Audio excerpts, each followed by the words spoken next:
नमस्कार, मैं डॉक्टर विष्णु कुमार वर्मा, सहायक प्राध्यापक, शासकीय डॉक्टर इंद्रजीत सिंह महाविद्यालय अकलतरा। प्रिय विद्यार्थियों, पिछले लेक्चर में मैंने बतलाया था पर्सनल सेलिंग क्या होती है, पर्सनल सेलिंग किसे कहते हैं, उसकी परिभाषा और उसकी विशेषताओं पर अपन प्रकाश डाले थे। आज अपन देखेंगे पर्सनल सेलिंग की आवश्यकता क्या है। आज विज्ञापन का युग है, मास कम्युनिकेशन का युग है, टेलीविजन का युग है। हम चाहें तो टेलीविजन में बतला करके विज्ञापन में बड़े से बड़े विज्ञापन दे करके विक्रय कार्य संचालित कर सकते हैं, विक्रय कर सकते हैं।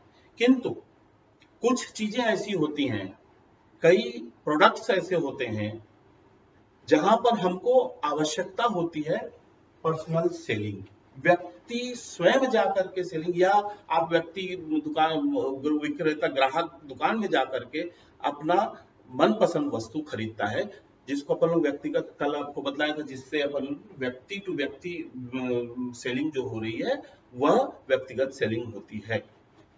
इसकी आवश्यकता इसलिए पड़ती है जिसमें सबसे पहला आपका जो है वह है रिक्वायरमेंट ऑफ प्रोडक्ट डिमॉन्स्ट्रेशन। हमको वस्तु की का डिमॉन्स्ट्रेशन करना पड़ता है। बहुत सारी वस्तुएं ऐसी होती हैं जिनको हमको प्रदर्शन करना होता है। बिना प्रदर्शन के हम किसी भी वस्तु को, कुछ वस्तुएं ऐसी होती है जिसको हम बिना प्रदर्शन के नहीं बतला सकते। इसलिए आवश्यक होता है हम व्यक्ति से व्यक्ति विक्रय करें। जैसे आपके घर में या आप बाजार में जाते हैं, आप ओवन लेते हैं या माइक्रोवेव लेते हैं, तो माइक्रोवेव एक ऐसी टेक्निक वाला उपकरण है जिसको हर व्यक्ति नहीं जानता, हर ग्राहक नहीं जानता, और ना ही उसको विज्ञापन के थ्रू आप उसको हैंडल कर पाएंगे। तो कुछ वस्तुएं ऐसी होती है जिसको हैंडल करने के लिए उसका उपयोग किस प्रकार करें, उसको हम कैसे प्रयोग करें, उसमें क्या क्या समस्या आ सकती है, किस स्थिति में हम उस समस्या का त्वरित समाधान कर सकते हैं, उसके लिए आपको आवश्यक है व्यक्ति का ही होना, व्यक्ति सामने होगा। आपको इसीलिए वो एक डिमॉन्स्ट्रेशन करने वाला आपके पास आता है और आपको बतलाता है कि किसने हीट में रखना है, कितने क्या रखना है, किस प्रकार से उस, अगर आपको केक बनाना है तो कितना रखना है, अगर आपको कोई चीज को बेक करना है तो उसके लिए क्या करना है, वो सब की स्थिति बतलाता है। और आपको छोटी से छोटी जो परेशानियां, शंकाएं जो हो सकती हैं, उसके बारे में भी आपको वह व्यक्ति भी बतलाता है। इसलिए आवश्यक होता है प्रोडक्ट जो का डिमॉन्स्ट्रेशन करना, और यह संभव तभी है जब हम पर्सनल सेलिंग के माध्यम से विक्रय करते हैं। ठीक है। उसके बाद दूसरा जो आपका आता है इनलिटरेट प्रोस्पेक्ट्स। जो प्रोस्पेक्ट्स हैं, अर्थात जो व्यक्ति है या जिसको हम लोग ग्राहक कहते हैं, या जो हमारा बाजार है, बाजार ग्राहकों से ही होता है, जो हमारा बाजार है वो बाजार में जो ग्राहक हैं वे इलिटरेट अगर है, बहुत सी ऐसी वस्तुएं होती हैं जिसके बारे में एक व्यक्ति जो बहुत कुछ जानकार होने के बावजूद उस पर्टिकुलर वस्तु के बारे में नहीं जानता, उससे वह उस वस्तु के लिए वह एक प्रकार से इलिटरेट होता है। और जब तक कोई चीज, वस्तु का कोई प्रयोग जब हम करने जाएंगे, हमको सब चीज के बारे में आवश्यक जानकारी नहीं मिल जाएगी, तब तक हम उसका प्रयोग नहीं कर पाएंगे। तो इलिटरेट व्यक्तियों के लिए आवश्यक हो जाता है पर्सनल सेलिंग। हम विज्ञापन के द्वारा, आप देखेंगे विज्ञापन बहुत जगह पूरा सब, चाहे वो प्रिंट मीडिया के माध्यम से हो, चाहे वो टेलीविजन के माध्यम से हो, विज्ञापन बहुत मास स्तर पर चलता है। लेकिन बहुत सारे गांव ऐसे हैं जहां पर वस्तु के बारे में पता तो चलता है विज्ञापन के माध्यम से, लेकिन बहुत से लोग अज्ञान होते हैं। ऐसी स्थिति में उनके लिए आवश्यक हो जाता है पर्सनल सेलिंग, क्योंकि हमारा जो मुख्य उद्देश्य होता है वस्तु अधिक से अधिक बेचना। ठीक है। अब अपन देखेंगे आवश्यकता number 3, traditional necessity of personal selling. पुरातन आवश्यकता होती है। कुछ वस्तुएं ऐसी होती हैं जिसका हम विज्ञापन नहीं कर सकते, यूजुअली विज्ञापन नहीं हो पाता। उसके लिए जैसे कुछ टेक्निक, कोई विशेष टेक्निक की वस्तुएं हैं, या जिसके लिए कोई विशेष स्पेशलाइज्ड व्यक्ति की आवश्यकता है, तो वहां पर हम विज्ञापन के माध्यम से उसका हम विक्रय नहीं कर पाएंगे। उसके लिए हम स्पेशलाइज्ड पर्सन को लेकर के आएंगे, व्यक्ति से व्यक्ति, ग्राहक वो व्यक्ति के पास जाएगा, उस ग्राहक के पास जाएगा, उससे संबंधित जो भी जानकारियां वह बतलाएगा। जैसे आप मेडिसिन वगैरह या मेडिसिन के अंदर मेडिकल सर्जिकल इक्विपमेंट वगैरह, अगर तो इसके बारे में हर व्यक्ति नहीं जानता, या विज्ञापन के माध्यम से हम नहीं बता पाएंगे। तो उसके लिए एक medical representative doctor to doctor जाता है या हॉस्पिटल टू हॉस्पिटल जाता है। वह उस पर्टिकुलर वस्तु, जो पर्टिकुलर मेडिसिन जो आपका है, वह उस डॉक्टर को बतलाता है, उसके कंपोनेंट्स बतलाता है, उसकी सारी स्थितियों को बतलाता है, उसके गुण दोषों को समझाता है। और ये चीज आप हर किसी या विज्ञापन के माध्यम से नहीं होता। उसी प्रकार जैसे कोई इंडस्ट्रियल इक्विपमेंट है, कोई मशीनरी है, या उसके जो स्पेयर पार्ट्स हैं, वह स्पेयर पार्ट्स भी जो लार्ज स्केल पे या बहुत ज्यादा कॉमन है, उसके लिए तो सामान्य विज्ञापन चल जाता है। लेकिन जो उसके बहुत आवश्यक उपकरण जो होता है, जिसके लिए स्पेशलाइज्ड पर्सन की आवश्यकता होती है, वो आप विज्ञापन के माध्यम से नहीं, बल्कि उसके लिए आपको आवश्यकता पड़ती है व्यक्तिक विक्रय की। यहां पर हम व्यक्तिक विक्रय की ये एक आवश्यकता आपकी होती है। एक आपका होता है emergence of entirely new type of product. एकदम जो नया प्रोडक्ट है, जो एकदम बाजार में समझ जाइए अभी लॉन्च हो रहा है, नया लॉन्च हो रहा है, या नई टेक्नोलॉजी आई है, तो उसके लिए विज्ञापन तो ठीक है बतलाता है, लेकिन उसकी जो माइनर स्थितियां हैं, वह बतलाने के लिए आपको एक व्यक्ति की आवश्यकता पड़ती है। वह आपके लिए पर्सनल सेलिंग के माध्यम से ही संभव है। दूसरा अन्य सेलिंग के प्रकार से यह संभव होना थोड़ा सा मुश्किल हो जाता है। जैसे अभी आपको बतलाया मेडिकल इक्विपमेंट के बारे में, नए नए दवाइयां आती हैं, नई नई चीजें आती हैं, नई नई टेक्नोलॉजी दवाइयों पे आती है। उसके लिए आवश्यक हो जाता है हम बतलाएं, पहले जाकर के मेन टू मेन बतलाएं, व्यक्ति टू व्यक्ति बतलाएं। एक मेडिकल रिप्रेजेंटेटिव डॉक्टर्स को जाकर बतलाया जाता है कि हमारी कंपनी में अभी इस बीमारी के लिए या इस कंपोनेंट का ये नाम का, अमुक नाम का एक प्रोडक्ट आया है, एक दवाई आई है। अब आप देखेंगे व्यक्तिक विक्रय की आवश्यकता number 5, need to develop relation with customers. ग्राहकों के साथ संबंध बनाने की आवश्यकता। ग्राहकों के साथ जितना अच्छा संबंध, जितना प्रगाढ़ संबंध आप व्यक्तिक बिक्री के माध्यम से कर सकते हैं, एडवर्टाइजमेंट के माध्यम से नहीं हो सकता।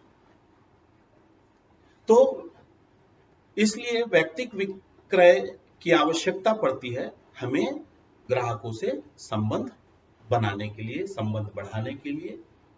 और एक व्यक्ति, एक ग्राहक, एक विक्रेता का मूल मंत्र होता है कि हम अपने ग्राहक, ज्यादा से ज्यादा ग्राहकों से मधुर संबंध बनाएं, चाहे वह ग्राहक आपका माल प्रेजेंट स्थिति में खरीदता हो या ना खरीदता हो। सेलिंग, पर्सनल सेलिंग का मुख्य उद्देश्य जो आपका है, न केवल माल बेचना नहीं है, बल्कि ग्राहक भविष्य में माल खरीद सके, इसकी भी व्यवस्था करना, इसका भी अनुमान लगाना, यह पर्सनल सेलिंग का उद्देश्य या पर्सनल सेलिंग की होती है। इसलिए इसकी आवश्यकता जरूर पड़ती है कि हम जितना ज्यादा संबंध हमारा अच्छा रहेगा उतना ज्यादा हमारा व्यापार में बढ़ेगा, व्यापार बढ़ेगा और हमारे लाभ में वृद्धि होगी। उसी प्रकार इसमें छठवां जो आपका आता है source of marketing research data. ये सबसे महत्वपूर्ण कारण है जिसमें हम जिसके लिए व्यक्तिक बिक्री की आवश्यकता पड़ती है। व्यक्तिक बिक्री में व्यक्ति जैसे बतलाया था, व्यक्ति जो क्रेता और विक्रेता जो दोनों हैं वो दोनों आमने सामने होते हैं। विक्रेता को मालूम होता है कि क्रेता की क्या क्या आवश्यकताएं हैं, किस प्रकार की आवश्यकताएं हैं, किस प्रकार कहां पर उसको कौन सी वस्तु की आवश्यकता पड़ेगी और हमें कौन सी वस्तु उसको पहुंच में लाना है। खाली एडवर्टाइजमेंट यदि हम करते हैं तो उससे संभव नहीं जब तक हम व्यक्ति न।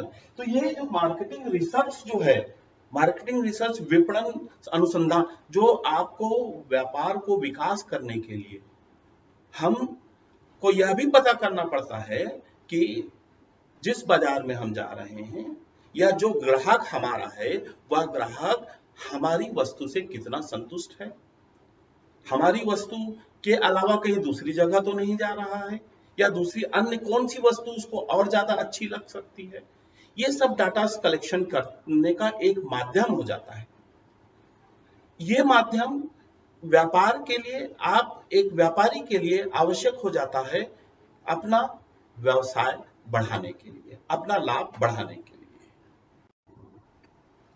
पर्सनल सेलिंग की लास्ट बट लीस्ट आवश्यकता होती है to remove misconceptions caused by competitive advertising. आज का व्यवसाय कंपटीशन का व्यवसाय है। आप देखेंगे कई विज्ञापन में किसी एक वस्तु के संबंध में कोई मिसकंसेप्ट, गलत अवधारणा आपके मन में आ जाती है। ये जो गलत अवधारणा आपकी है विज्ञापन के माध्यम से सही नहीं हो सकती। उसके लिए विक्रेता या उत्पादक अपने प्रोडक्ट के संबंध में जो बाजार में जो अफवाहें चल रही हैं, जो मिसकंसेप्शन हुआ है, जो गलत अवधारणाएं विभिन्न क्षेत्रों से प्राप्त, विभिन्न जगहों से मिल पा रहा है, उनको दूर करने के लिए आवश्यक होता है मैन टू मैन सेलिंग करना। जब एक व्यक्ति स्वयं जाकर के बतलाता है कि हमारी वस्तु वास्तव में ये है, जो बाजार में चल रहा है वह आपको दुष्प्रचार है, इसमें आपको कोई ध्यान नहीं देना है। मित्रों, अपन इसके पहले देखे थे needs of selling, personal selling. अब हम देख रहे हैं पर्सनल सेलिंग के कार्य क्या है, फंक्शंस ऑफ पर्सनल सेलिंग या नेचर, उसका स्वभाव क्या है। प्रत्येक कार्य का कोई ना कोई नेचर होता है। जो हमारे पर्सनल सेलर हैं, जो विक्रय करता हैं, वो पर्सनल सेलिंग के अंतर्गत क्या क्या कार्य करते हैं, उन्हें क्या क्या कार्य करना पड़ता है। उसमें सबसे पहला है मेकिंग सेल्स, जो सबसे महत्वपूर्ण। मेकिंग सेल्स मतलब बिक्री करना, उसी के लिए हम उसे नियुक्त किए, उसी के लिए हम उसको उसका वेतन या भत्ते देते हैं।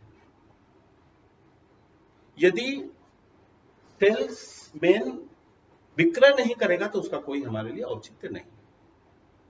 तो सेल्समैन के लिए सबसे पहला कार्य होता है बिक्री करना। बिक्री करना, बिक्री को बढ़ाना, न केवल वर्तमान या जो हमारे पुराने ग्राहक हैं उन्हें ही, बल्कि और नए ग्राहकों से मिलना, नए ग्राहकों के सामने जाकर के विक्रय करना, उन्हें अपने विक्रय से जोड़ना। न केवल पुरानी वस्तु, जो नई वस्तु हमारे दुकान में आई है, हमारे व्यवसाय में आया है, नया लॉन्च हुआ है, उसको भी विक्रय करना उसी सेल्समैन का कर्तव्य या कार्य होता है। दूसरा इसका कार्य होता है सर्विस टू कस्टमर, ग्राहकों को सेवा प्रदान करना। मूल मंत्र है विक्रय का कि हमारा ग्राहक संतुष्ट रहे। ग्राहक भगवान का रूप माना जाता है। हम अपने ग्राहक को जितना ज्यादा से ज्यादा संतुष्ट करेंगे उतना ज्यादा से ज्यादा हमारा व्यवसाय बढ़ेगा, हमारी बिक्री बढ़ेगी, बिक्री बढ़ेगी मतलब हमारा लाभ बढ़ेगा। तो एक पर्सनल सेलर का काम होता है सर्विस टू कस्टमर। जिस प्रकार का कस्टमर है उस कस्टमर को जैसी सर्विस चाहिए, और कई बार आप देखते हैं घर पहुंच सेवा भी देते हैं, कई बार आफ्टर सेल सर्विस देते हैं। सेल करने के बाद कुछ चीजें अगर गड़बड़ हो गई, कुछ चीजें खराब हो गई तो उसको एक्सचेंज करना या उसको रिपेयर करना, ये आपका सर्विस टू कस्टमर होता है। और यह कार्य भी पर्सनल सेलर या विक्रयकर्ता के द्वारा होता है। तीसरा आपका होता है कीपिंग रिकॉर्ड्स ऑफ सेल्स। जो हम विक्रय कर रहे हैं या हम कोई आदेश दे रहे हैं तो उसका पूरा पर्टिकुलर पूरा रिकॉर्ड आपको रखना है। किस दिन, किस तारीख को, किस संस्था में जाकर के हमने माल लिया है, माल दिया है, माल बेचा है, वो सब का रिकॉर्ड भी रखना हमारा पर्सनल सेलर का काम होता है। और पर्सनल सेलिंग में यह आवश्यक हो जाती है पर्सनल सेलर को बताना कि आप जब तक रिकॉर्ड नहीं रखेंगे, कई दुकानों में आप देखेंगे जो विक्रय करता जो होता है वो कमीशन में होता है। जितना ज्यादा से ज्यादा वो विक्रय करेगा उतना ज्यादा से ज्यादा उसका लाभ मिलेगा, उसको ज्यादा से ज्यादा उसको उसका रेम्युनरेशन या उसका पारिश्रमिक प्राप्त होगा। अगर वो रिकॉर्ड नहीं रखेगा तो वो संभव नहीं, उसको अपनी जो क्षमता है, अपना जो रेम्युनरेशन है उसमें किस प्रकार से उसको प्राप्त कर पाएगा, यह बतला पाना मुश्किल हो जाता है। इसलिए जरूरी हो जाता है कि एक सेलर जो है वह सारे रिकॉर्ड, बेचने का, आदेश का, कब कहां बेचा, उन सब का वह रिकॉर्ड रखे। चौथा जो महत्वपूर्ण है एग्जीक्यूटिव और एडमिनिस्ट्रेटिव फंक्शन। एक पर्सनल सेलर, एक विक्रेता केवल माल बेचने का काम नहीं करता, केवल ग्राहकों को संतुष्ट करने का काम नहीं करता, बल्कि कई बार उसको कार्यपालिक कार्य भी कर, एडमिनिस्ट्रेटिव प्रशासनिक कार्य भी करने पड़ते हैं। जैसे जो अपने सहायक हैं, जो और साथ में जो अपने अंडर में जो काम कर रहे हैं, जिस उसके अंडर में, उनको प्रशिक्षण देना, उनको सब वस्तु के बारे में उन्हें पहले बतलाना, उनकी उपयोगिता के बारे में बताना, ये सब काम एडमिनिस्ट्रेटिव। किस प्रकार से कहां पर कौन से यातायात से सामान को आना है, जाना है। आप देखेंगे कई दुकान में एक व्यक्ति केवल यही करता है कि वो सामान को रखवाता है और कहां भेजवाना पड़ता है उसका, वह भी एक प्रकार का प्रशासन है, एडमिनिस्ट्रेटिव कार्य। आखिरी और सबसे महत्वपूर्ण जो इसका कार्य होता है developing goodwill for himself and institution. अपना और अपनी संस्था, जिस संस्था के लिए वह काम कर रहा है, जो संस्था आपको रोजी रोटी दे रहा है, उस संस्था की गुडविल, ख्याति कैसे बढ़ाई जाए, इसके बारे में भी सोचना और ख्याति बढ़ाने के लिए काम करना। न केवल इंस्टीट्यूशन की ख्याति बढ़ाना बल्कि अपनी भी ख्याति बढ़ाना आवश्यक। अपनी भी ख्याति बढ़ाने के लिए ये पर्सनल सेलिंग या पर्सनल सेलर कार्य करता है। अगर पर्सनल सेलर जितना ज्यादा ख्याति प्राप्त होगा, ग्राहक उतना ज्यादा आपसे लेंगे, उतना ज्यादा आपका विकास होगा, उतना ज्यादा आपको लाभ मिलेगा। तो दोस्तों, आज हमने देखा पर्सनल सेलिंग की आवश्यकता क्या है, पर्सनल सेलिंग क्यों आवश्यक है, और फंक्शंस ऑफ पर्सनल सेलिंग। कल अपन आगे देखेंगे। तब तक के लिए धन्यवाद, नमस्कार।